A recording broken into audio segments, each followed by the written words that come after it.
Good evening. This is Kaden Keenan with myhighplains.com, joined by Macy Weathers, digital reporter.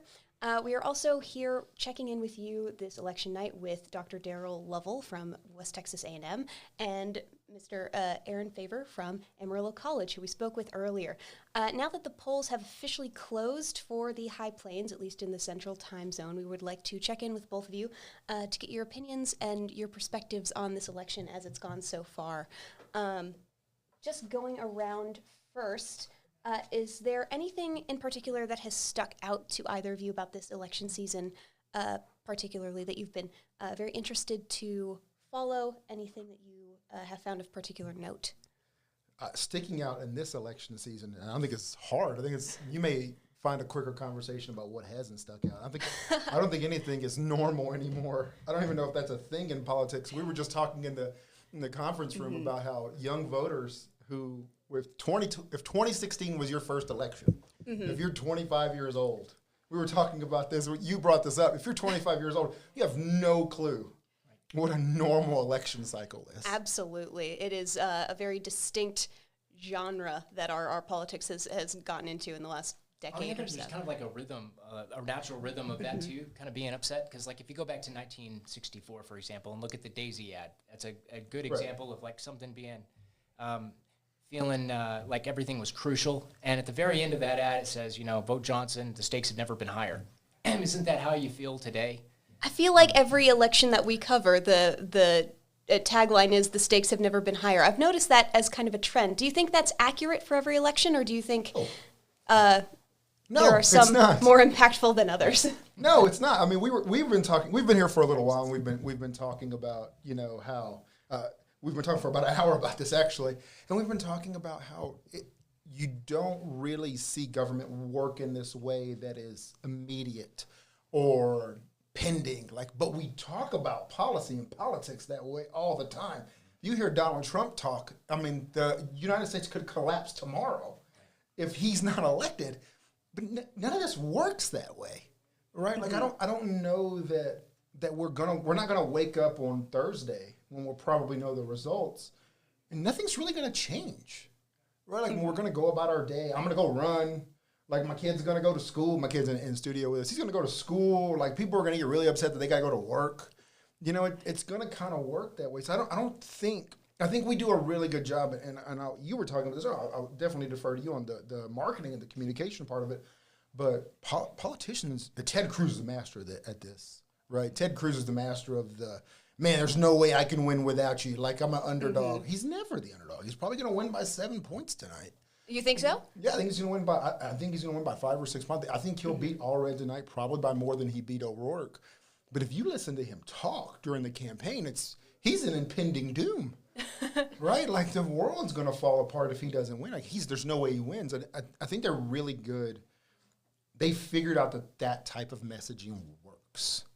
Right? But you don't think that the urgency is necessarily warranted for a lot of these, or I don't, and maybe I come from the public administration world where things go super slow.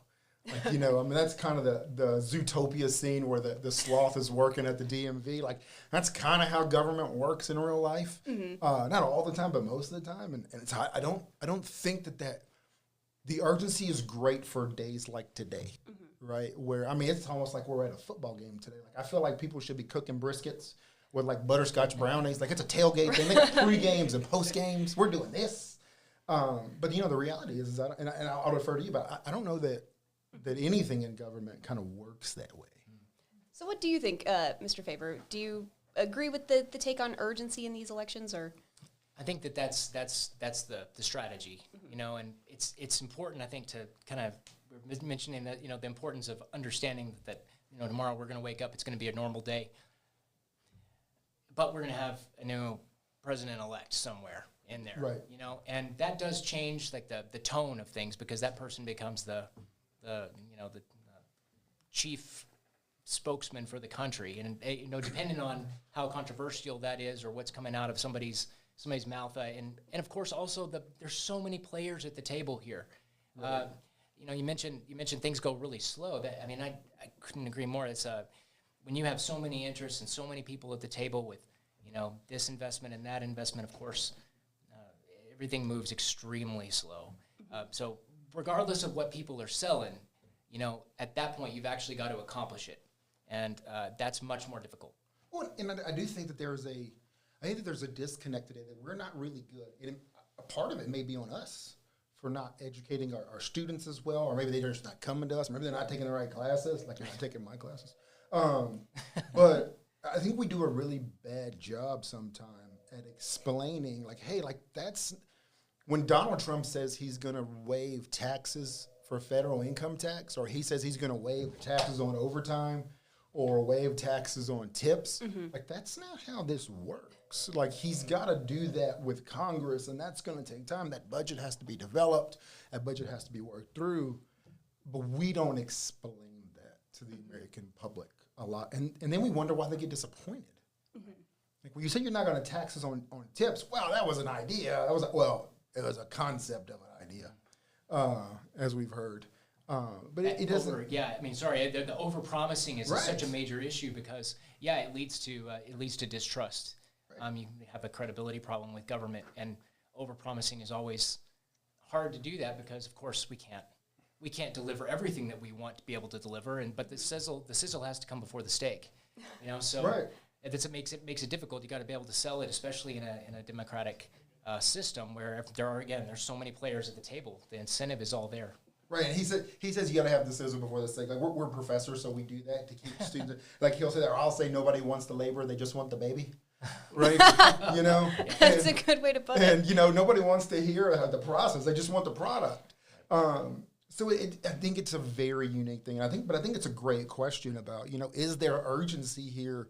I was listening. It was one of the TV shows the other night, and they were like, at some point we have to realize, and I thought this was way too much of a rational take to be on cable news, because the person kind of said we have to realize that a president can help you a little bit, right? A legislator can help you a little bit, right? You have to figure out what little help you want and vote that way, But the seismic changes, they just don't come from this stuff all the time, and sometimes it happens. Like, sometimes we get thrust forward. Normally it's accompanied by something that's a shock, right, and a negative. Hurricane Helene, or COVID, or my first job out of graduate school was working FEMA relief for Hurricane Katrina.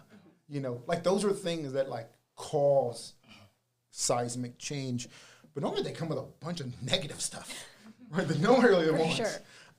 So most of the time, I just think we get very riled up. It's almost become sport, right? Really, like I ask my students, like, and I'll tell them, be honest, it's okay. Like, we're in a safe space.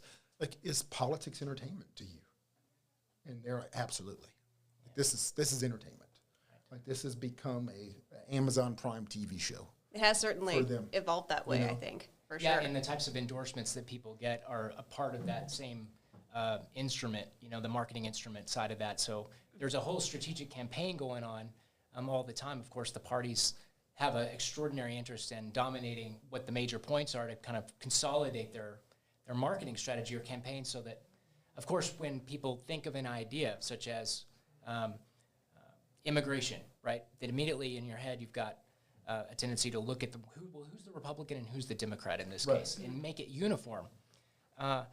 That too leads to kind of a credibility gap, because there's a lot of things on the ballot that have nothing to do with the border and have nothing to do with the international competitive marketplace and the way that people are moving, and obviously has to do with demographic changes and the things that people are living day to day and trying to figure out minute to minute even sometimes. And I mean that too can lead to a lot of instability. So the credibility problem that we have, and the lack of confidence maybe that we have in public servants may be driven in some ways by the overpromising. And it's funny you say that, because you mentioned, it's like, is there anything that's surprising? Yeah. One of the exit polling stuff I saw today was in the exit poll that I saw was when they did, like, what was the most important issue to you today? And immigration was at like 11%. It ended up being, according to that poll, kind of a non-factor. It was behind, democracy was first in that poll, and the economy was second. And the immigration stuff, we heard about it so much. I mean, it was a talking point for so long, and to get to election day, and you're just like, oh, like, that's That's third on the list, and it's not a close third either. Like, right. It's not even close. So I think that's some of the stuff that we start to see is that marketing approach, that messaging approach. You know, it's almost like sleight of hand at times. Like, what can I talk about well? You know, how do I promise? Like, what can I get over on? Like, how do I promise? You know, we'll look at this shiny thing over here. We'll call it a border wall, you know, that somebody else is going to pay for, right? And it's a shiny thing over here, and then we don't really get much beyond. Right. So I think it's the unique thing about how we kind of approach them today. You know, this summer I took my family down to San Antonio. You know, we've got family down there, but we were, you know, driving around. Obviously, there's just an absolute ton of construction going on out there. Oh, yeah. And, I mean, but that's going on all over the country. It's not just in San Antonio. There are tremendous amounts of, infrastructural projects that are going on like that are really much more local. They seem like local issues. But really, those are the types of problems that are going to end up impacting your paycheck. Of course, there is a larger, obviously, market forces at work as well, and people that believe in the free market, right? Whether it's the marketplace of ideas or the marketplace of products and all these other, when that is, you know, maybe driving everything else much more than any single individual or party can. But that's how you sell an idea. Too, is making everything uniform. But yeah, I absolutely agree with you. 100%. Great. That's fantastic stuff. So what do you think, so we're talking about like the long-term impact of, you know, voting in elections. Do you think there's anything on the ballot today, like on the High Plains? We have numerous like local ballots, tax, like local propositions, tax, Bonds, thank you, that are on the ballot. What do you think sticks out the most as something that's going to be like the most immediately impactful for people on the High Plains that they might have voted on today? The first thing that I think of, obviously, in terms of the bonds, is the Canyon Independent School District bond.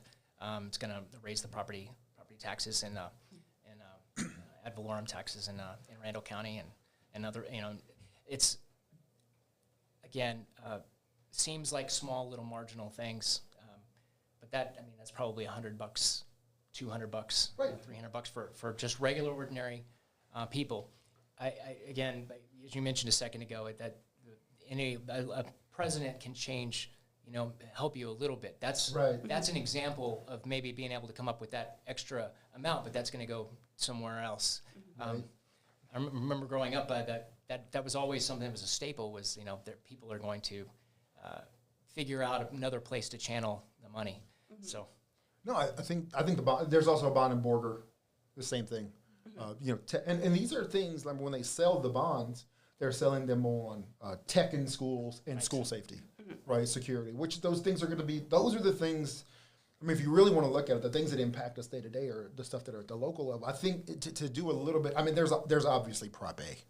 You know, I'm extremely interested to see a majority of the time when abortion has been put to the test on public vote in the United States so far, that's come out on the side of the public being for abortion rights and for access to abortion. I wonder if Amarillo is going to follow suit there. You know, I wonder if the Amarillo area is going to follow suit with. I think that'll be interesting. I don't expect it to. But it'll be interesting to see. I think the other thing that stood out to me is some of the Texas House races with Governor Abbott trying to push the school choice thing again. He's planning to push it again the next session. You know, the Republicans are really trying to flip a few seats in the House, the Texas House, to bolster his numbers. You know, he wants their runnings in the areas like in San Antonio, in the areas like in the Valley. There are some Democratic seats that the Republicans in Texas think that they can flip, and they're trying to flip them with pro-school choice Republicans because Abbott is actively campaigning for them and actively trying to build a voter base in the Texas legislature. So in school choice is something that impacts all of us. You talk about something that would impact us immediately. You know, the school choice thing is, I mean, we can talk. My field is education. I study education. I study education policy. That's a whole can of just not great stuff. Oh, really? That we're going to get into. That if those seats flip, you're going to see real discussions about like, well, what is school choice and how is that really going to impact all of us? Mm-hmm. Yeah, I mean, there's there's obviously one thing that I read earlier today was that there's an expected hit that the Texas Senate Democrats are going to take care of. Maybe 3 or 4 members may flip to Republicans. That's obviously going to create a more uniform conservative movement and base. It's going to have broader impacts on the state policies. You talk about the school choice issue. I admittedly I don't know enough about school choice. I think that there's a lot of folks that it sounds wonderful.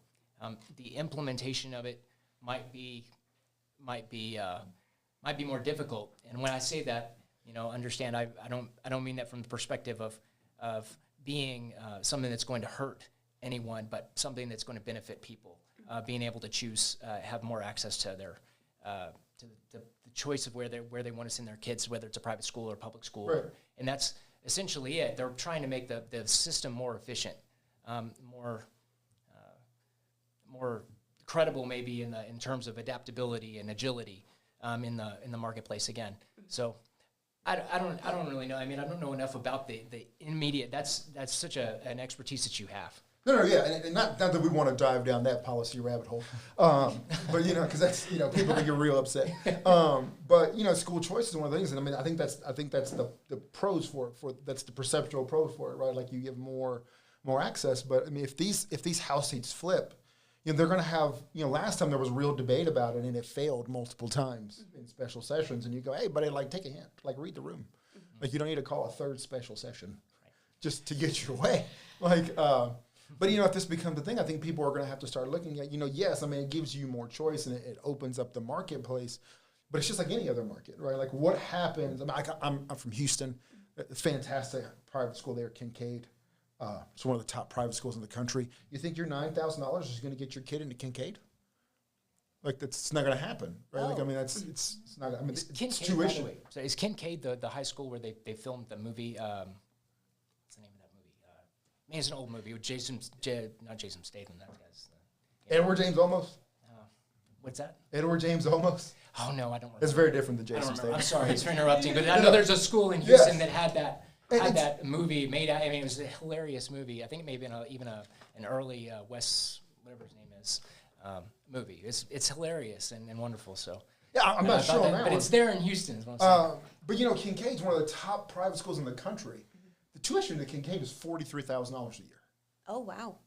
Your $9,000 is shooting a BB gun at a freight train to get your kid to Kincaid, right? Like, I mean, what you're going to see is you're going to see pop-up schools, right? Like, you're going to see what happened like in Pennsylvania, where we had these small charter schools pop up, kind of sketchy credentials, sketchy certification, getting state funding, and the students weren't getting good educations, and those schools shutter within 2 to 3 years, destabilizing the system, right? Like, I mean, the utility of the public school system is consistency, right? When it's done well, that's what makes it such a good answer to a public need and public good, right? When you start opening it up, though, just to play the counterpoint to the idea of open resource and open access is, well, what happens when you remove the control of that? Right. Mm-hmm. And you start to see these pop up, and I'm not picking on anybody on myhighplains.com for any particular reason, but you start to see parochial schools and religious-based schools pop up, and you go, okay, like, this is great, I'm going to send my kid here. Well, what's the curriculum? And they go, wow, the curriculum is, it follows the Bible and it follows Christian teaching. And you're like, okay, that's great, but what about chemistry? And they go, wow, who's teaching chemistry? Oh, we hired Miss Reynolds, who's a retired teacher. Well, how old is Miss Reynolds? When was the last time she was in a classroom? She's 67, but she's going to do it for free because you're only paying us $9,000 a year. And we can't pay a teacher $65,000 a year to teach chemistry like they can at Amarillo High School, right? It just opens up these can of worms. And what we saw and what we've seen in a state like Pennsylvania is those charter schools are great. The ones that survive and do well are the ones that are also receiving state funding on top of the tuition. And then you're going to have people complaining, well, I'm already giving you my $9,000, and now you want to add a tax so you can give me more state, so you can give the private school state funding. it creates a lot of legislative issues, right? It creates a lot of policy implementation issues that go a lot deeper than I want to be able to pick where my kid goes to school. Yeah, I want to be able to pick where my kid goes to school too. That's why I moved to the area I did. You know, that's why I moved to the Amarillo High School District. So, or the other Amarillo High School zone when I bought a house, because I wanted my son to be able to go there, right? Like it's self-selection, right? So yeah, but the school choice thing is, while it's not on the ballot, it's definitely on the ballot in Texas. One of the rippling effects of the... Absolutely, those ripple effects, huge, especially in the state legislature, and even I would imagine with some of the city council changes in Amarillo that they're pushing for. Yeah. So yeah, first of all, that is totally consistent with the need for accountability and security there at the state level. It makes all the sense in the world to have problems with accountability standards. I think that's what you're saying, right? With the pop-up schools and maybe credentialed individuals taking those slots and making sure that the things that they're teaching are consistent and right and correct. There's a competitive component to it that I think maybe is a larger force there with the conservatives in the country. And I mean, certainly at the state level, obviously, but that's something they pushed across the board. And I'll just add on here that probably there's also an international component to this, right? One of them is the move towards automation. We were talking about that earlier in the conference room, right? We were conferencing about it. We were just kind of visiting about this move to automation. Of course, we've had a lot of talk about the movement of jobs and back closer to America. That kind of shores up the supply chains and maybe leads to more regional stability. Maybe sets the pathway for us to have better relationship with Mexico. That's obviously something that's going to concern Texas greatly. Secretary of State's office communicates and liaisons with them fairly often, and that's an administrative thing that we don't hear about every single day, but that's something that they do. It's a larger competitive force maybe in this public school choice. It's not really, it's one of many of those components that set us up to be more competitive maybe with states like China maybe, where there's a tremendous amount of concentration of power and an administrative state, if you will. That it's larger, I think, than anything that we've seen in the United States. We have such a decentralized state. This election is a really good example of how decentralized things are and how difficult it is to accomplish major tasks, because you can't talk to people in the Texas Panhandle the same way that you would try to convince somebody in Pittsburgh, Pennsylvania. That we just don't have the same issues that we care about. So you end up broadening things and generalizing them in such a way that, it doesn't necessarily explain what's going to do something really good for someone living in Amarillo, Texas. Really, these bonds may have more impact than anything else going on around the world, but that's what we're going to hear about, and likely the thing that's going to end up concerning us the very most, because it's security oriented. But I totally agree. There's an accountability system issue with that competitive side, because obviously that's kind of the idea of iron sharpens iron. People are going to need to be more agile and efficient, especially with automation kind of on the table somewhere in there in the future. Right. And there's movement in our world in education. There's increased talk about the role of artificial intelligence and things of that nature in education. Right. I know for a fact I have students that use AI and ChatGPT and things like that in my classroom all the time.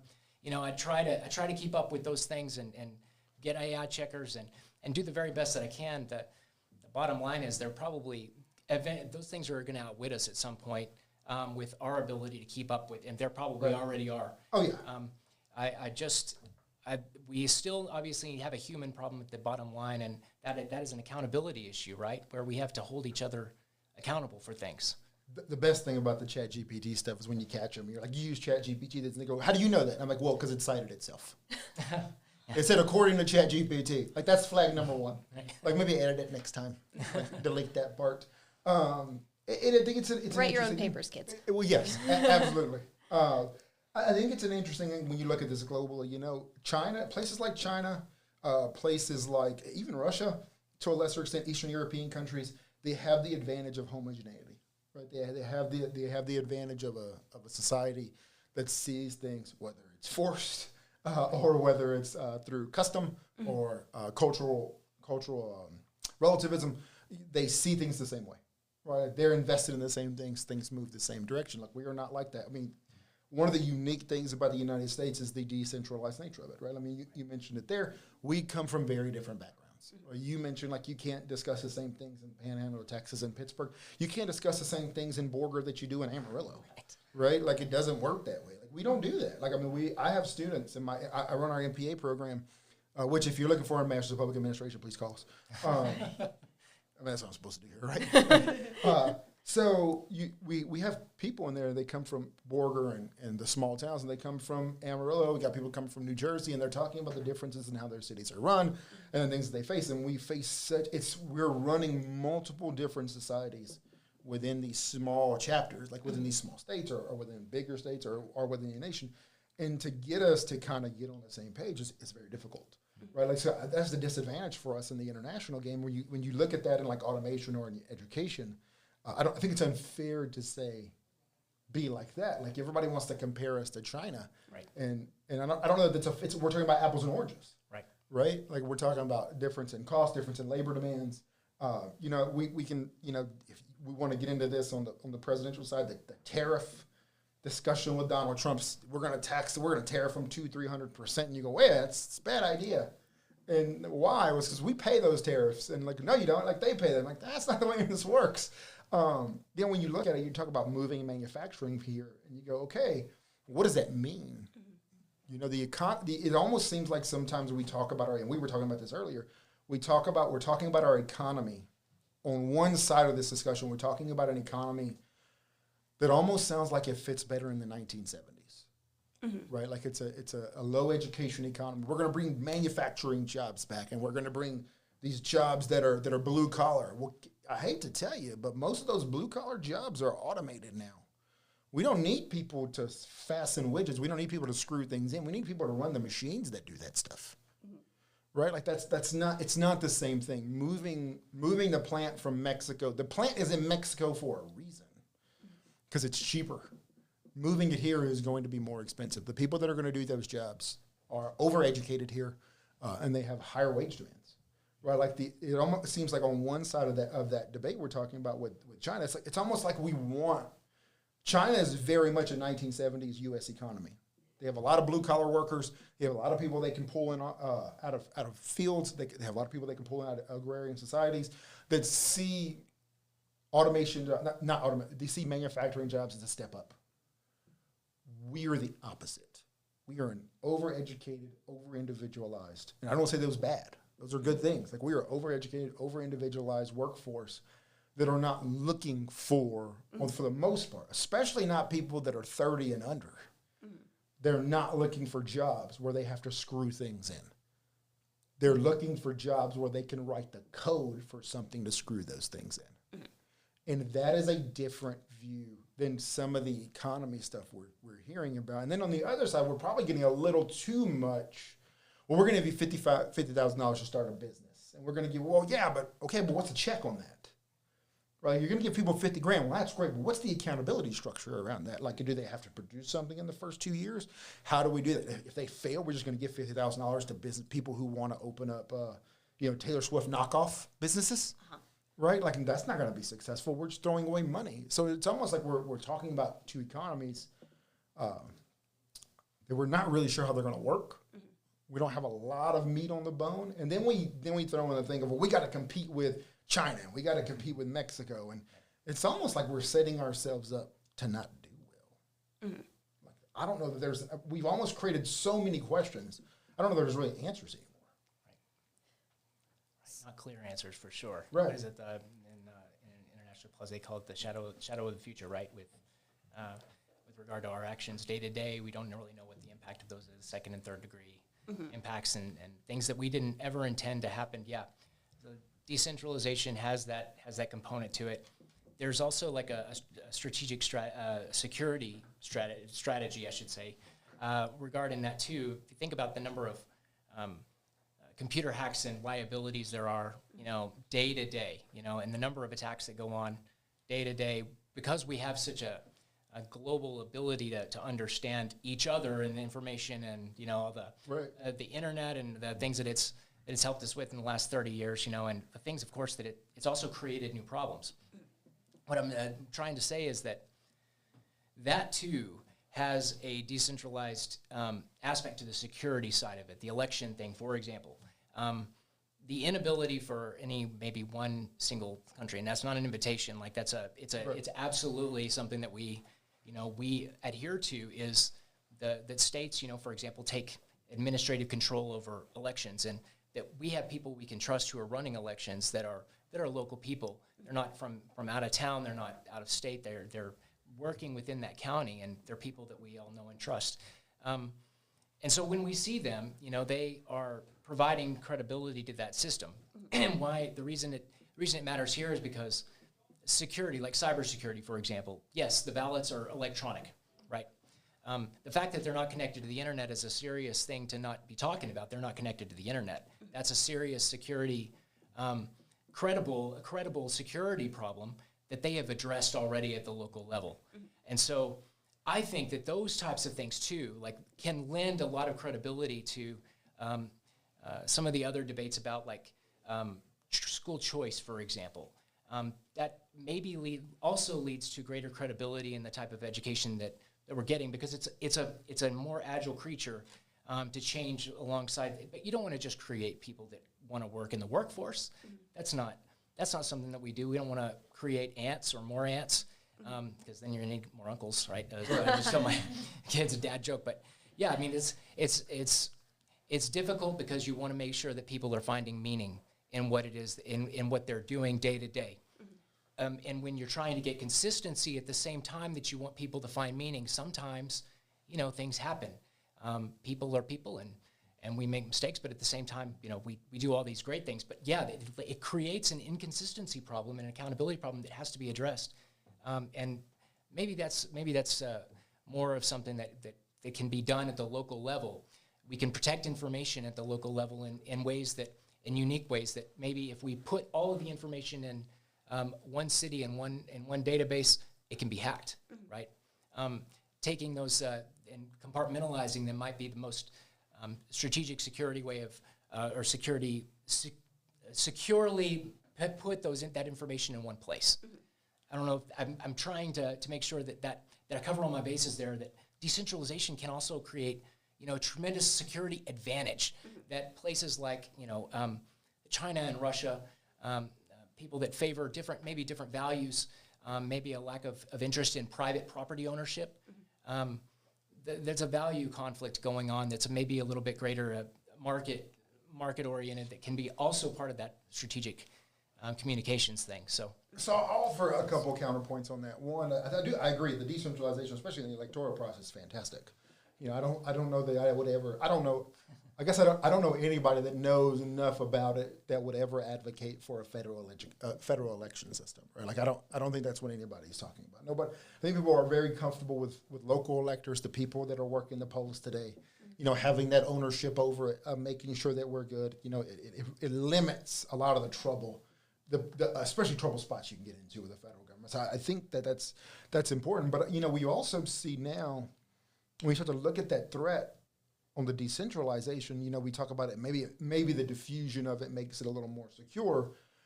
We also have to look at things like what are happening today, where there have been bomb threats in Georgia, there have been bomb threats in Arizona, and these bomb threats, according to reporting, are Russian-based. Right? They're not individuals in the United States that are making these bomb threats. These are coming from people that are trying to destabilize the election. They're making bomb threats. They're from Russia or they're from Iran, and they're shutting polls down for hours, you know, or 45 minutes. Now those polls in both those locations have said we're going to stay open the equivalent amount of time that we were closed. Sure. But what does that do to the person who was waiting in line, right? So I think, you know, unfortunately, and this is the scary part, that's why I'm glad I'm older. This is the scary part to me, and he deals with, my 17-year-old who's in the studio with us, deals with it way better than what I do.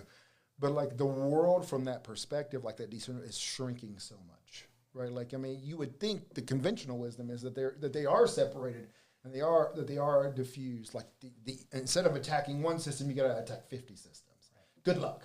now people are sitting at a computer in Ukraine. Well, not Ukraine now. Probably people are sitting at a computer in Croatia and going, oh, okay. This is just going to take me about 12 seconds longer because now it doesn't matter. Like the world doesn't work that way as much anymore. Now things are getting much smaller, much more compact from the security perspective. That's more your area than mine for sure. But like when you look at the security perspective now, we can't build the mousetrap fast enough, right? Like when we can't, they're better at it than we are on the cybersecurity side. Everybody I talk to in cybersecurity that I know, like those three people, are like that they'll tell you like we can't keep up.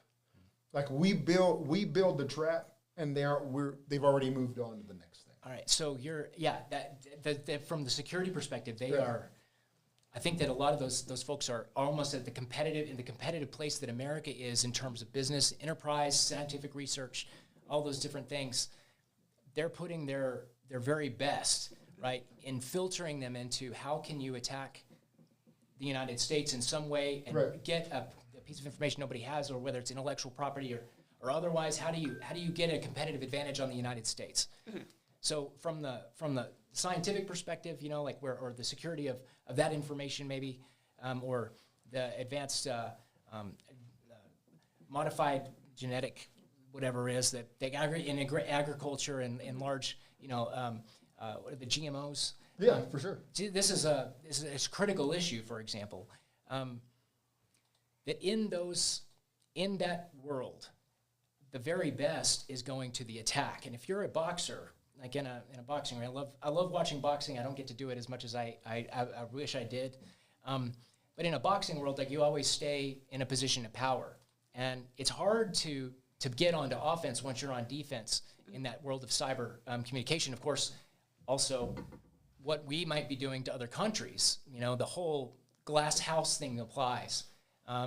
If you're throwing stones and you live in a glass house, you're going to get hit back. And in a boxer, America is very, very much a sports-centric, competitive place. Mm-hmm. We're going to figure out a way to hit back. Mm-hmm. And we don't always know how what's happening on that front. It can be incremental, but it can also be, something that's highly confidential and highly secret. And we don't always know when that's happening.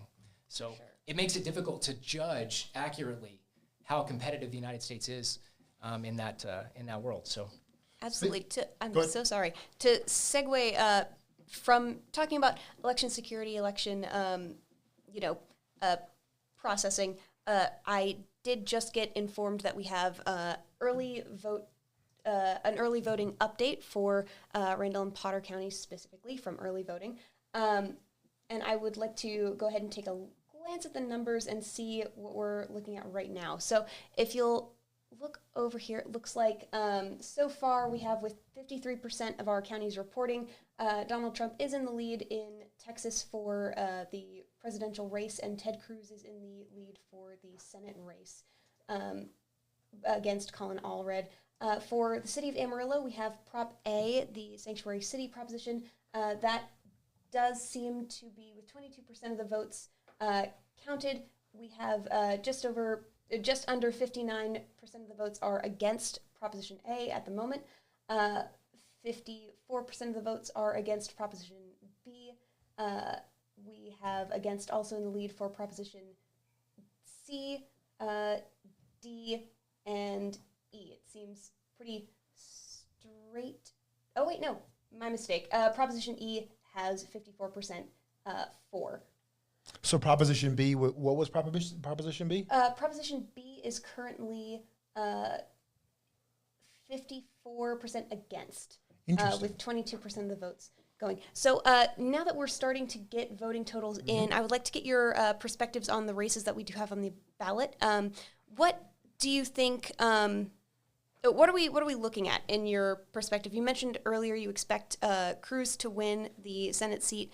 What are your thoughts on the Senate, the presidency, how it looks in the Texas race, and the local propositions and the different propositions and tax bonds on the ballot? What do you guys expect for us to see as we continue to get those numbers in? I'm a little surprised at Prop A.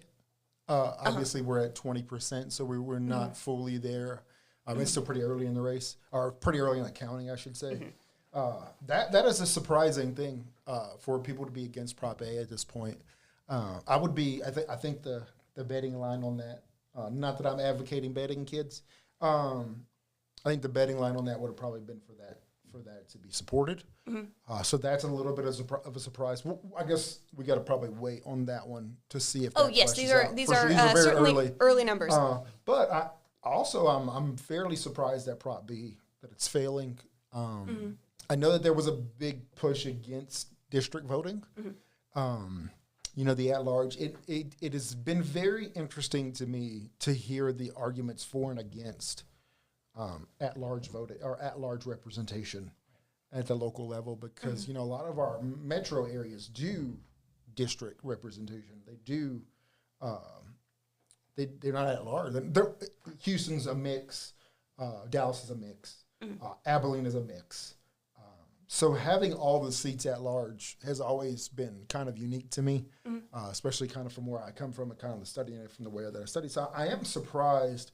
I thought that the city would be more into the idea of having representatives from districts, right, to ensure what was going on. Although I heard one of the arguments against it being that this would just let somebody create their own little fiefdom, and I was like, it's one way to look at it. I guess I would argue the same thing on the at-large side as well. I think you can definitely get into some siloing and some legacy voting and influence on that. So I am interested, though.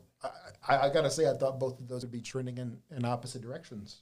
Right. It seems like there's a conflict of something going on there, because you'd think that if conservatives and Americans in general are maybe products of decentralization and decentralized processes, you might want to decentralize it a little bit more at the local level, right, and put people in their own districts. It creates all this extra controversy, though, around other issues associated with those things. For example, how do you draw those lines, and where do you draw them? What are those based on? Are those based on local? Is that based on the local business information? Is it based on census data? Is it based on ethnicity? How exactly is that done, and is that something we can accomplish in a way that's going to unify the city more, or are we maybe making things more difficult in the process in terms of the way that we select representation? On the other hand, the benefit of that is that people feel like they have more of a voice in government. Right. That leads to more engagement, which over a period of time leads to growth, but is harder to spot. Because it's long-term growth rather than the satisfying moment of pleasure or whatever. One other thing, go ahead. Oh, though I suppose for the moment, I believe that the single at-large versus district portion of that ballot did not end up in the final version of Proposition B. This would just be to extend the city council from 5 members to 7, if I'm correct. If I remember correctly, the mayor and then 6 council members instead of 4. Right. But the ongoing conversation of districts versus at large, that has definitely been an ongoing conversation in Amarillo this year. So do you think do you have any opinions on how if the city council gets larger, if Prop B does end up passing, how do you think that would impact politics in Amarillo? Do you have any thoughts on whether that would make things more difficult? Do you think it would be how do you think that would impact the city? I think honestly, I don't. Kind of goes back to what we were just discussing. I think if we're looking at this from an at-large perspective, I think if you're expanding the council as it seems like, maybe I think you're just adding more voices, and the question becomes is where are those voices coming from? If those voices are coming from the same old pots of people, in the same old party lines, in the same old party groups, I don't know that it does much to change things. The staggered seats and the staggered terms and the other props probably make it a little more. I actually think it makes it better. Gives people a little more security, gives people a little more, especially with the length of time. When we're talking about going from 2 to 4 years, I think it gives people a little more time to work on agendas.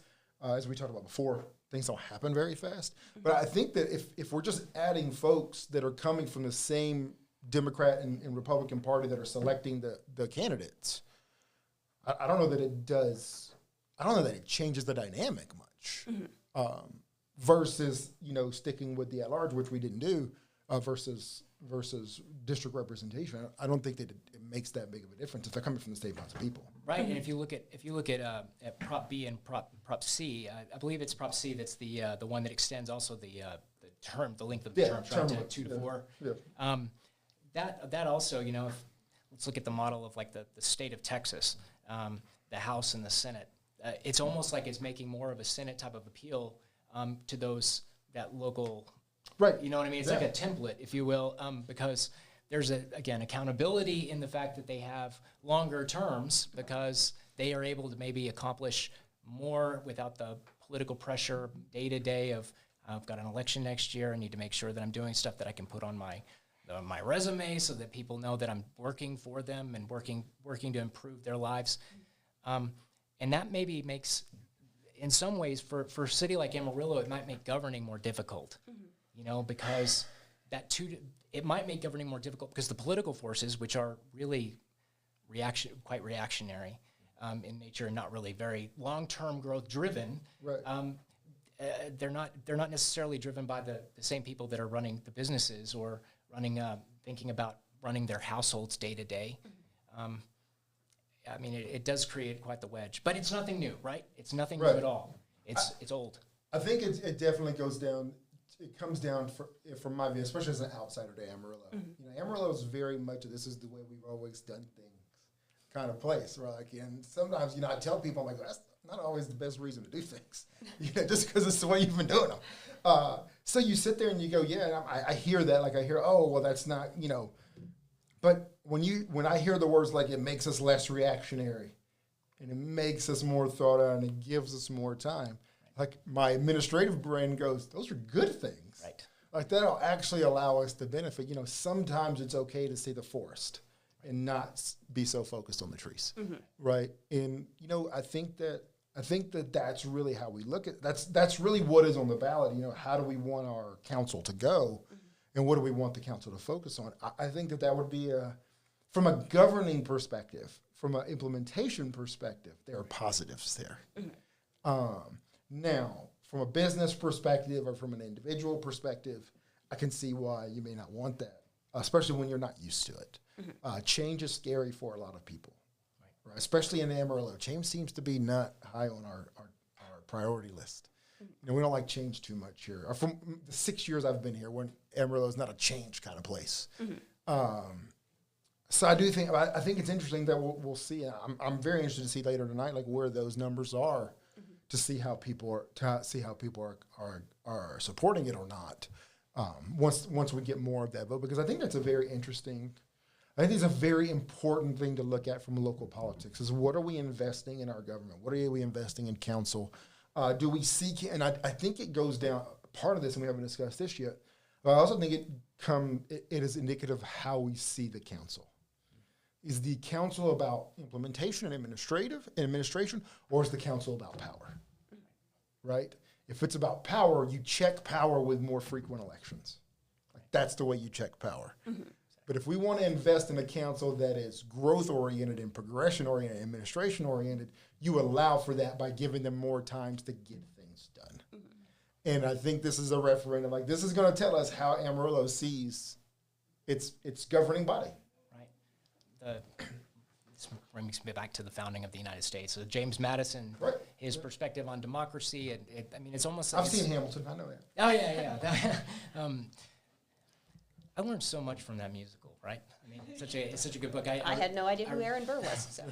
Really? You never saw the commercial, the Reese's peanut butter cup commercial, like Aaron Burr? Right. He's got the peanut butter in his mouth. He's got a commercial. Oh, the Got Milk commercial. Yes, it's the Got Milk commercial. I only saw it in the last year, actually. Really? God, yeah. You're young.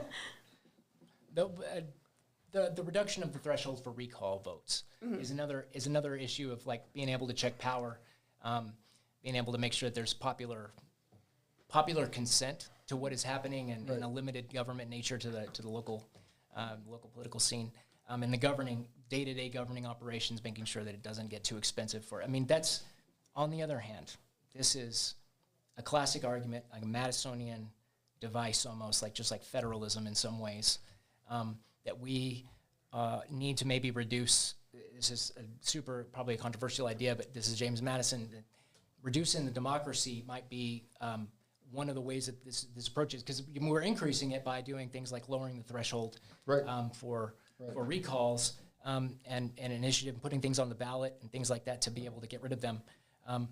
Reducing keeping the number of individuals at a lower number of 4 or 6 is obviously 6 is not something that may be recommended by, for example, the prior mayors and administrative leads there in the public sphere.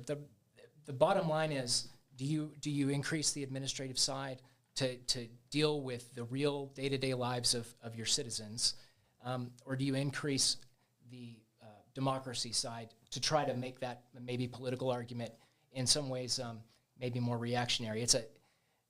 I don't know. We need both somewhere, but finding that balance is so hard. But aren't recalls supposed to be hard? They are, like they're supposed to be challenging, right? Like we're not just being like, I don't like what he's wearing today. I don't like that purple tie. Certainly. Like, speaking of which, we coordinated ties pretty decently, right? Absolutely. You're very stylish and very purple today. So I think it's interesting. We look at, and if you want an easy example of this is the last speaker rules. In the House of Representatives at the federal level, where they're like one person can call for a vote on the speakership. It's like, who thought that was a good idea? And it's like, oh well, it's a good idea because it's the only way I can get power. And then Matt Gaetz starts going, hey, not for nothing, but I'm gonna do that here pretty soon. And you start going, well, what, shouldn't this be more difficult? Because the thing, when you look at that, what we're really talking about is government accountability, right? Like how do we want to hold our government accountable? Mm-hmm. Right, and I think there's a choice there. Do you want reflexive accountability, where they live in peril, they live in fear that you can be able to recall them at a moment's notice, or do you want accountability through bond issues? Do you want accountability through administrative activity or policy implementation? It's more entertaining. On one side, right? Like if somebody's getting recalled, like we're gonna recall Cole Stanley every 3 months. Like, why not? Like that's gonna be fun. Like give us something to talk about on the news, right? Conflict. We would have you guys back here more often for sure. Right, exactly. It gives us something to talk about. But it starts. CNN got how much coverage off of that speakership stuff? Where it was like 15. What was it? 14, 15 votes. Right. That's great TV. Mm-hmm. That's great to do this. That's great for a podcast. Governing? Not so much. Like we're on the wrong side of that one. So I think it's interesting. But again, it goes back to do the voters realize that? Like, do the voters see it that way? Mm-hmm. Are we so disenchanted with government? Nobody has a worse. Well, maybe P. Diddy. Nobody has a worse view than government right now, right? People are so disenchanted with the government structure. It's not. People seem to be actively seeking out ways to, I don't know if the word's diminish, put in a place, check, whatever. Government, so these things seem really great. Like they seem like they sound like a way to put people in their place and make sure they're doing what you want. Well, the problem is most of us go home and stop watching after the election. And then you have a very small section of people who are like, guess what we're going to do? And then that small minority starts planning a recall. And then all of a sudden it's on a vote. And you're like, oh, what do we do? Yeah. And it just, I don't know if you can curse on this. But you start to look at that and it becomes a very real thing. So I'm very interested in that recall when it slips by people. Even on the ballot, it kind of slips by you as something that may not grab your attention. It's not Prop A. It's not the Senate race. It's not the presidential race. But then you start to look at it and what we're really talking about is, how does government function? Mm-hmm. So I'm so sorry. I was just going to say, if Prop B doesn't pass, but Prop C and Prop D do, it not only lowers the threshold and increases that number. If one of these, part of the balance to these propositions seems to be that accountability factor, but if one of them passes and one of them doesn't, all of a sudden we have all kinds of unintended consequences. Such a fragmented thing. Like you would almost think they should have been packaged. Right. You were going to say. So we've mentioned multiple times here as we've been talking about ripple out effects from this election on very like interconnected issues, like how the economy will handle automation, or how we'll handle schools, either bond-wise or otherwise, or with the Senate and the state races. So I'm wondering, and also the gap in the apparent gap in how people might miss out on the understanding of something that they're voting on, and how it might affect other things as they go into this election. So as we now see the numbers coming in, and we're going to start seeing the results, what do you think is important for somebody to understand going into this election, and understand as they start to see the results? Like, what should they expect? What should they understand things to mean? What do you think is important for people to understand as they experience this election? Don't get too excited too early. Mm-hmm. I was looking down at my phone, and different places have Trump. Trump's got 154 electoral votes, and people were like, "Oh, it's going to be a winner. It's a landslide stuff, right?" Like, well, it's because the red map that he's got right now is the red map we thought he would get, right? So don't get too excited. Like, reading these results, don't get too excited. Mm-hmm. There's always this stuff there's different levels to this, right? Like, I mean, we're talking about it from the presidential side. Mm-hmm. There's so many things to pay attention to, right? Like, I mean, I fully expect Donald Trump I don't know what time is it, maybe about an hour and a half, to come out and claim victory and file lawsuits that since he won, they should stop counting votes, right? Like, that's going to happen. That's what he did in 2020. So he's going to do it again, right?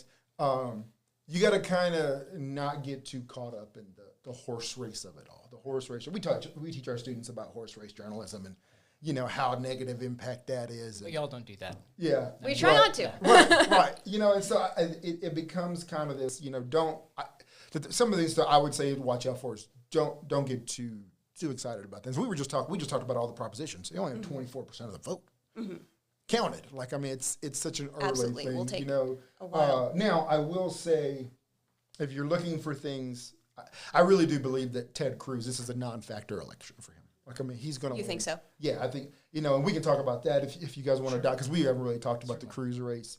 I think Cruz has got several things working for him here. Mm-hmm. One, he's an incumbent, and incumbents are pretty successful in Texas. Two, Donald Trump's going to carry any weight that he wasn't going to carry. Donald Trump was going to carry for him, right? But like we kind of mentioned earlier, Ted Cruz is the master at, oh my God, I'm in mortal peril. So in 2016, Cruz and Donald Trump being kind of pitted against each other in that early primary phase, or late primary phase, because there was like 16 Republican candidates or something. Right. They came out at the very beginning, and they were whittled down to really two, one of which was Ted Cruz, a truly worthy adversary in terms of messaging and legal discussion and conflict resolution and all these other things. He's as you say, the master of being able to communicate that verbally and in some ways very subtly. Right. Very good at what he does. Very well trained and focused on those issues. We've got him right now at 51%. With I don't know how much that is. How many? 63% of counties reporting in Texas. Yeah. So and where is Allred at? According to our embed right here, Allred is at a little over 46% of the vote, and Cruz has a little over 51%. Yeah. So he's going to beat him by he's ahead. 57% of the votes counted. Yeah, I thought it would be 6 to 7%. And I think with Beto and Cruz, it was like maybe 50 or so, with about like 47. I think 48. he only beat him by 3%. Yeah, it was very close. Yeah, I think it was close. I think he may actually double up on Colin Allred. But you see the messaging in it, like all the we all know, like anybody who tried to watch a football game on Saturday. It was all Ted Cruz. It was like Ted Cruz ad followed by a Colin Allred ad. And you're like, man, which one of these? Like in this, 30 seconds ago, I was being told that Colin Allred was terrible. Now I'm being told that Colin Allred is great. What am I supposed to do with this? But yeah, I think Ted Cruz, I think he's going to kind of sail to that Senate race. Mm-hmm. And I think that he's going to get elected pretty easy. So that's something to watch. I do think, it's hard for us sometimes to focus on some of these House elections in Texas, but there's an election in San Antonio, an election down in the Valley that are going to be pretty big, where oddly enough, I think there could be some Democrats flipping some Republican seats. Oh, really? So they're running in both of those races. They're running younger, more business savvy or social savvy, social media savvy female candidates against some incumbent older male white candidates that I think the Democrats could do okay in. But yeah, I think, to answer your question more specifically, I think when we look at these results, be okay being patient. I think that's the biggest thing. Right. Yeah. I mean, there's a quote. I mean, I'm going to quote The West Wing. That's like those extremely. I mean, today's the day. If there is that's exactly. If there is a day, this is the day. Anniversary, I think it's Josh Lyman, by the way, one of my favorite characters on that show. And I haven't watched it in years. You should know this. But I remember the quote. He says that campaigning is about promising, and governing is about achievement. Right. And achievement is much more difficult, but it's much more satisfying too, and it brings a lot of gratification. Right. But it's more difficult because, as you just now so eloquently said, it requires patience. Yeah. I mean, I think governing is internally satisfactory. It's like the satisfaction is internal. Like, I did a thing. Like, I got up today and I've been working on this bill for a year and it passed. And campaigning is externally satisfying, right? Like they like me. They really like me, right? That kind of stuff. It's a very unique thing. Now, I'll give you an admission. I've never seen The West Wing. As a somebody who's a public administrator. I am newsroom Aaron Sorkin, not West Wing Aaron. See, I did not the watch newsroom is fantastic. Ironic as it is. I wish Will McAvoy was a real person. Like, the newsroom, if you haven't seen it, it's on Max. Fantastic. Well, if you enjoy the newsroom, you would. Oh, have you seen both? Okay, yeah. If you like the newsroom, you would probably Aaron really like West Sorkin's Wing. great. Yeah, I like when people talk to each other. I like Kevin Smith movies too for the same reason. Different conversations though, in those two. But yeah, I do think that we're going to see some. We go into these things every year and we're like, this is going to happen and this is going to happen. And a lot of time in Texas, it's a lot of chalk. For people who aren't sports people, it's a lot of what we kind of expect. Like, we kind of expect these things. It's when you get the stuff about Prop A that you just talked about, those early numbers where you're like, oh, okay. Like, it's a little unique. Like, I didn't expect to hear that today. That wasn't on my bingo card today. So that's one that I'll be watching for. Do you think possibly that nationally, with the presidential being so close, do you think people should expect to maybe see some later on flips of some certain counties or some even states? Yes, I really do think. We were talking about this in the conference room. I wonder what the impact is going to be in North Carolina for two reasons. One, there's the disaster reason, right? Like, I mean, those western North Carolina rural counties that would normally be, bank votes for Trump, those people are still recovering from a major hurricane. I grew up in Houston. I'm a Houstonian. My wife lives in Houston. We just finished the repairs from Darrell for our house. We need a new roof, new fence, inside stuff. But, you say, like, we're used to it. Like, that's what happens. Like, the hurricane comes through, I get a new roof. That's what happens. Those people aren't used to that. And the recovery there is really difficult. I thought it was pretty shameful when we had a lot of Republicans and a lot of Democrats on sometimes trying to politicize it. Recovery, especially people like calling out FEMA and putting FEMA, as a former person who's worked for FEMA, worked with FEMA as a contract employee, during Katrina. I was there at that disaster. It was really difficult when you felt like, hey, we're here to help, and you had people really, really mad at you. And you hear stuff like that. That's not great. But those are bankable votes for Donald Trump in Western Carolina. So are those people going to show up for him? And if they don't, that coupled with the disaster, the dumpster fire that was the Republican candidate for governor in that state, who came out all the misogyny and the bigotry and, the racism, and that guy ended up dropping out. Like, there's no Republican in the governor's race that carried the water.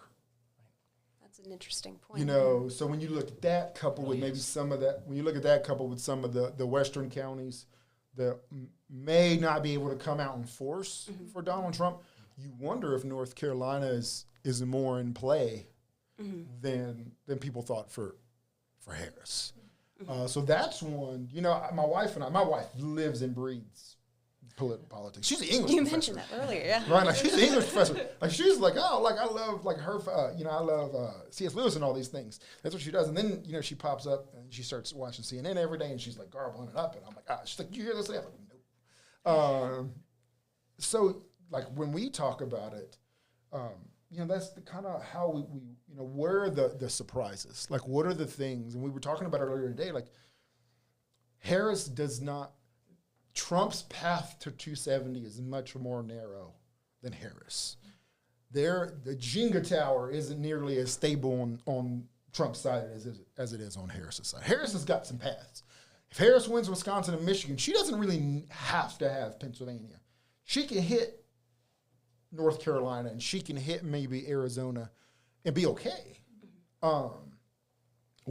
He's got to he's kind of living and dying in Pennsylvania, breaking up the blue wall. So I do think that looking at North Carolina, if it can turn in her favor, not saying it is, I haven't seen any numbers. This is just me looking at looking at it from a completely hey, like this is something interesting that could happen. For sure. One Carolina is something where you go, maybe by the end of the night, I don't know what they've reported. I don't know how much is reporting in North Carolina.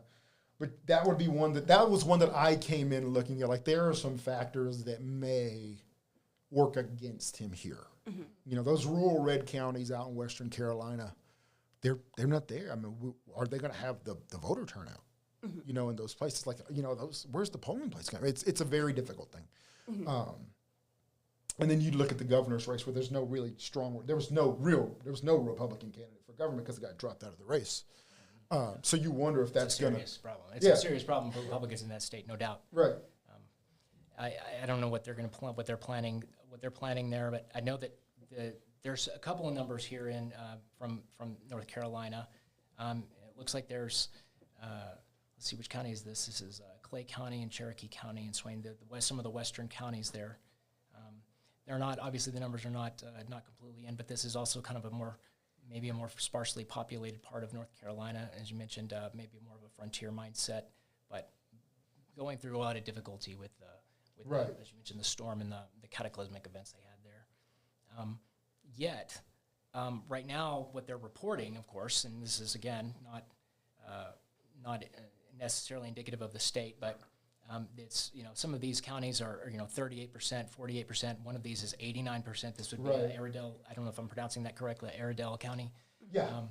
Is also coming. They seem like they are turning out. That county, fairly large county, is 69,000 votes for Donald Trump, 66% of the vote, and Kamala Harris maintaining 32% on that one. It seems like there's people have turned out. We were talking about, is this a turnout election?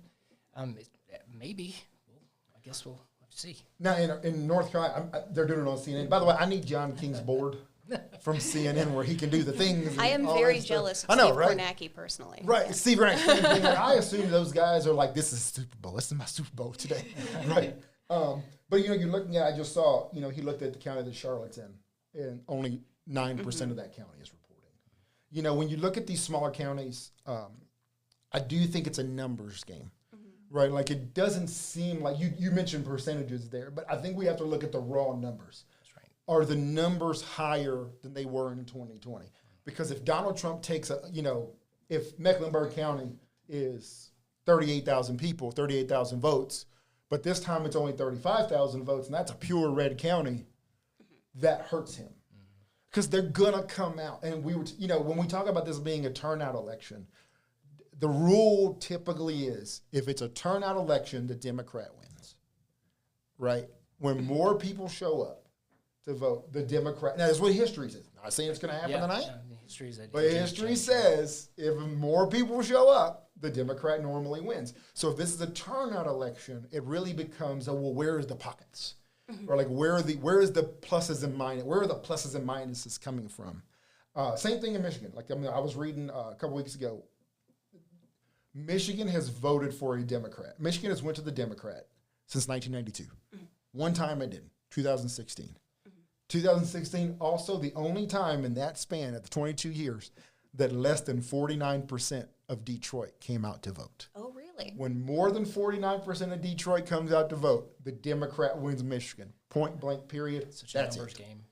It's such a numbers game. Definitely definitely coming out to that term that people say of like people vote, land does not vote. Yes, exactly. That's why you look at the map and it's like, oh, it's a lot of red. Like, man, it's a lot of red. Yeah, but Nebraska has like 9 people. Like, it's not a thing. Like, it's not. Nebraska, actually, I say Nebraska's got the one little blue pocket where Lincoln is, where University of Nebraska is. But you look at that, it's so much red, but land does not vote. And that's a great way to put it. And so you look at that and you got to go, okay, for example, in North Carolina, these western counties that are rural, red, great, yeah. Are they coming out in the same numbers? I mean, Republicans have to do it in the aggregate. Right. Democrats just need their pockets. Right, they need Charlotte to come out. They need Raleigh to come out. They need Winston-Salem to come out. They need Asheville area to come out. Same thing in Georgia. People, I guarantee you, people will be on the Democrat side. They're worried about Georgia right now, but the number is up right now, and only 16% of the counties, in the counties that encompass Atlanta, only 16% of the vote is in. Guess where all the people in Georgia live? It's Atlanta, right? That's where it's at. It's Atlanta and Savannah. And when only a note to our viewers: the AP embeds that I'm showing you currently are overall state votes. So our experts are talking individual counties. They credit to them; they brought their own screens in with them. We are in our OBS studio with no less than 3 monitors up, and our experts still brought their own screens and maps in with them. But that's what they're referring to at the moment. Please continue. People, when you look at that, like, and I don't know if you want to go down this rabbit hole, but it's so interesting to me that Texas seems to be the outlier there. Texas has more metro areas in those states, right? You wonder why Houston, Dallas, Austin, and San Antonio cannot carry Texas for Democrats. Because in Texas, the land does vote. Right. And what I mean by that is it's extraordinarily diverse geography in Texas, and there are so many different regions and subregions and cultures within that. I mean, in Texas we also have a tremendous amount of value in private property and all the things that we characterize as being important in the United States, of course, but it's really decentralized, right? The geography is kind of defining. We were talking about George Friedman in Stratfor, this company down in Austin back in the 2014, something like that. The discussion was, is it personalities that drive politics, or is it the geography that drives politics? Maybe geography does have maybe more of a silent vote here, but you can only do what the land allows you to do. And you can only stage for what it allows you to stage. Like North Carolina is a good example of that, like the geography kind of driving the actions of political personalities and the ineffectual nature of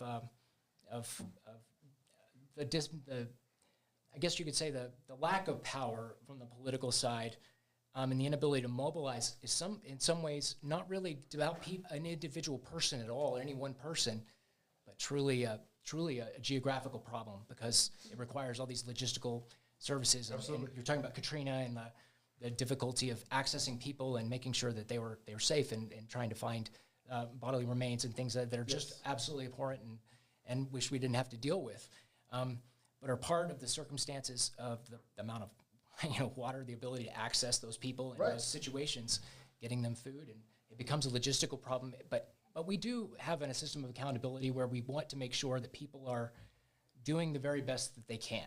So not necessarily a problem with a mayor or a governor or one single, again, personality. It's a good thing, I think, to bring up, because on a night where we're electing a new president, it's easy to also to get super focused and hyper focused on the power of a personality to make big sweeping change. And as we were discussing earlier, really, that's not really the way the future unfolds in the present. It's much slower and much more gradual. So I take comfort in that. But in Texas, it does seem like the land might have a vote there. Well, I'll tell you something we miss in Texas. I teach a class on rural governments and local governments, and I think that we miss the suburban aspect of all of this, right? Like what's happening in suburbia, because I think we get very caught up in like Dallas votes this way. Well, yeah, Dallas does. But what about Frisco? And what about Plano? And what about Southlake? And then you start to look at this in Houston. What about Fort Bend County? And what about Montgomery County? And I think that that's something, and I do think that eventually as Amarillo progresses and as Amarillo grows, you're going to see the same things, right? We're already seeing the divide. Like we were talking about earlier when we were talking about the idea of at-large districts versus at-large elections versus district. How do you carve it up? There is definitely an issue in Amarillo where you look at resources going to the southwest side and the north versus the northeast side, right? You know, the east side. Like there's a very big divide there. And I think eventually we're going to see it as Amarillo continues to progress and continues to grow, because it will, right? I was talking to my students the other day, a couple weeks ago, about annexation, you know, and it'll end up happening, right? Like, I mean, it will 100% as this is the nature of local politics, the nature of local government. Local governments grow, and they look for ways. I mean, when you're landlocked, what do? You start annexing places, right? You know, Bushland becomes Amarillo. Bushland becomes a suburb of Amarillo, right? So you start to look at that, and when you start, as that progression, as that growth happens, well, what happens when the city spreads? What happens when the city becomes more detached? What happens when the city becomes more suburban, more siloed? Like one of the fantastic things about Houston is it's all suburbs. Mm-hmm. I don't have to leave my suburb. It's fantastic. I don't have to drive anywhere. I got a movie theater. I got a grocery store. I got 9 restaurants near my house. It's fantastic, right? I think, you know, in Amarillo is not that way. Like if you want to go do things, you still got to go to pockets of the city that you may not normally go to. I think as Amarillo grows, we may start to see some of these suburban aspects. Kind of see some subtle hints at it. The trend, if you look at the issue of water, for example, and access to water. I know that the city, maybe it was a couple of years ago, made a significant purchase and increase in the next 20 years or so. I mean, after the infrastructure is built and everything, but clearly they're looking to the future, and clearly they're needing to reach out a little bit further than just below the surface of Amarillo, and that can absolutely drive the political side of it. It's just another piece of evidence of the whole geographical influence on policy. But it's interesting to me because when I brought up the concept of annexation in Amarillo, everybody in my class was like, "Never, it's never going to happen." And I'm like, "Really?" Because I got a boatload, I got a long list of suburbs that said the same thing, and it definitely happened. Mm-hmm. So I think it's going to be really interesting to watch. But I think that's suburban effect when we start to look at some of this breakdown and county breakdown. And I want people. I think we should get comfortable with some conflict. Those are good discussions to have. You know, the discussions of like how do we? If you were to incorporate other communities, and how would they continue to have their make it feel like that's their neighborhood, that's their place, and they have a sense of belonging in that place and a say in how it's and how it's governed and how it's run. How do you make sure that you're including those stakeholders in your society while not making the level of I was talking with your son. The level of toxicity in your common public discourse, you don't want it to be so toxic that you can't talk about issues that might be controversial at the national level, but at the local level, it's just talk. It's just you're talking about the future of your day-to-day operations. It's great. I think it was very interesting to me when I saw people come arguing against the districts for the city council in Amarillo. They're like, well, there could be division in city council. There's supposed to be. That's the point. If they're not arguing about something, not discussing something, then what are we doing? Like they're supposed. I mean, that is. You go back to a lot of we talk about Madison and Hamilton, and you talk about everybody's seen that play, and it's great and it's fantastic. But I mean, the whole point of that era of politics was growth through argument. Right? They didn't shy away from it, and they didn't get so emotionally invested in it. I mean, somebody did die. Somebody got shot. Multiple people. Yes. Pretty notably. But they never got to where it inhibited growth, right? Maybe death. It's okay. But, it never got to the point where it inhibited growth of the government, right? Like, and, now we seem so, and I get it, like it's about protecting interests. I assume a lot of people in Amarillo are pretty happy with that. I imagine those people live on the southwest side and the west side and maybe the northwest side where they're getting some of these new developments. I imagine some people live in other areas of the city. Maybe they would like some debate. Maybe they would like some argument. So I do think it's interesting, though, when you see the cities and the localities where they shy away from that. You know, I'm a Schitt's Creek fan.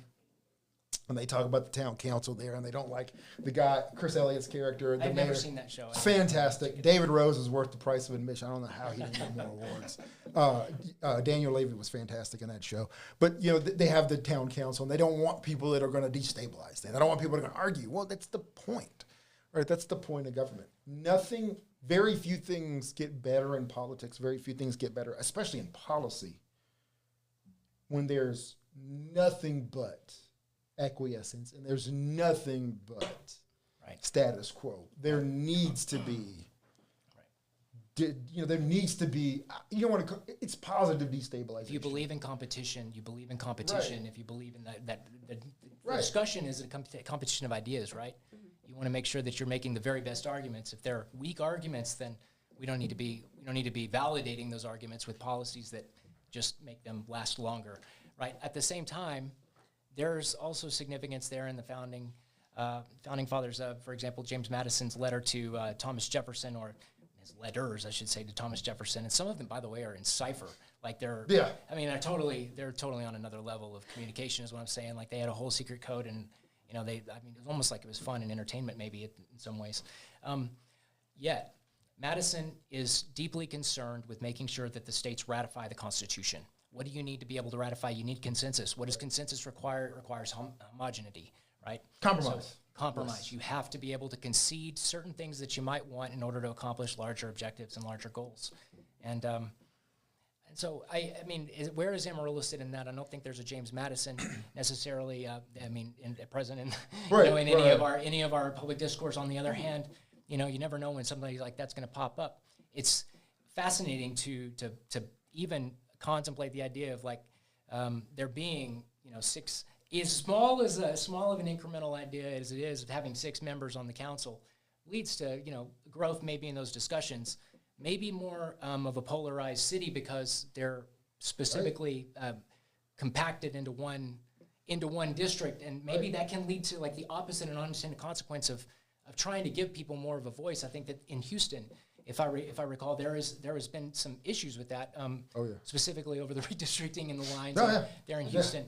And of course, whether or not you can empower people by giving them more of a voice in a district, and of course, this is a huge, highly controversial issue, right? I mean, I love it. This is one of the hardest things in the world to love, of course, because it's so it's mysterious.